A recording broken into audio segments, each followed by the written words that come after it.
An updated elementary school rezoning map was released by Alachua County Public Schools, and TV20's Misty Webb tells us how one community is affected by it. Residents believe that the rezoning can be detrimental to their kids' health due to splitting them up from their friends that they've made throughout elementary school.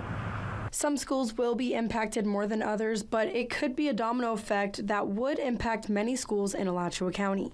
The map changed again after the district received updated student attendance numbers. Administrators updated the rezoning map for elementary schools, but no changes were made for middle and high schools. Residents of Suburban Heights in northwest Gainesville are concerned and still have questions. I question the why. Why are we doing this? What is the positive for us as homeowners, as disrupting our children?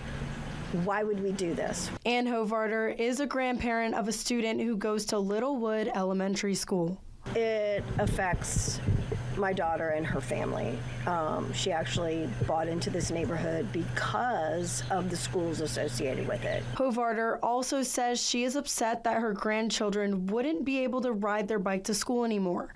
Alachua County Public School officials say this is necessary due to the growth of population throughout parts of the county. More students moving in, we've built new schools, there are just a whole lot of changes happening in our school system, and that means our schools have gotten out of balance. The rezoning process is ongoing, and ACPS officials are holding a final vote on December 5th. They're also inviting the public to comment on the plan in several upcoming meetings.